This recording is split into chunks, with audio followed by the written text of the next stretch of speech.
Hi friends, good food లోపల కొన్ని వంటకాల పేర్లను తెలుసుకుందాం ఫ్రెండ్స్. ఏంటి అంటే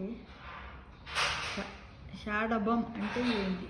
షట్ అంటే 6 సప్త స్వరాలలో 6 స్వరాలు కలిగిన రాగం షాడవం. షాడవం అంటే రాగము, గానము, భావము అని సంగీత శాస్త్రం చెబుతుంది. కానీ ఆయుర్వేదంలో 6 రుచులు గల ఆహార పదార్థంగా రాగము, షాడవము, రాగ షాడవ అని అంటున్నారు. అచ్చరాగము అంటే చెరుకు రసం, తేనె, బెల్లము, ఈ మూడింటిని కలిపింది అచ్చరాగం. అచ్చరాగము.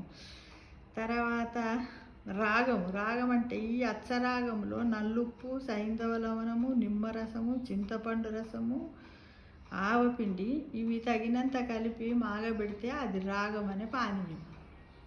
చూడండి, రాగం అనే పానీయం. ఇందులో వగరు, చేదు తప్ప తక్కిన తీపి, పులుపు, ఉప్పు, కారం రుచులు ఉంటాయి.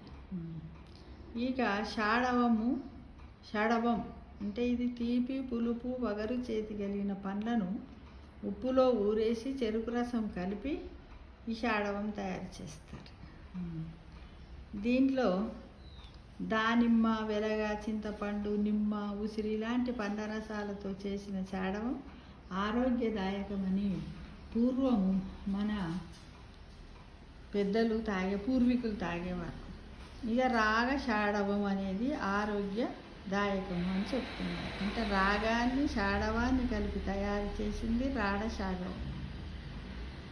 ఏంటంటే వీళ్ళు లేత మామిడి, వెలగపండు గుజ్జుల్ని వేరువేరుగా ఉప్పులో ఊరబెట్టి చెరుకు రసము, తేనె, బెల్లము, నువ్వుల నూనె, అల్లము వీటన్నింటిని చేర్చి బాగా కలిపి పానీయాన్ని రాగ షాడవం అంటారట. కాబట్టి రాయలవారు ప్రయోగించిన షాడబాలు అనేది ఇదొక రుచికరమైనటువంటి భోజనం అని అంటారనమాట. అందుకే దీన్ని ఏమంటారు? బతుకుంటే బలుసు ఆకు తినవచ్చు, బలుసాకు పులుసు తాగవచ్చు అని అంటారు ఫ్రెండ్స్.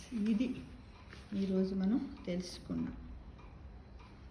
అందుకే మన పూర్వీకులు ఇంత ఆరోగ్య స్పృహతో ఉన్నారు కాబట్టే వాళ్ళు ఎక్కువ కాలం 110 ఏళ్ళు, 120 ఏళ్ళు బతికేయగలిగారు అని నిజాన్ని మనం ఒప్పుకోక తప్పదు. ఓకేనా ఫ్రెండ్స్?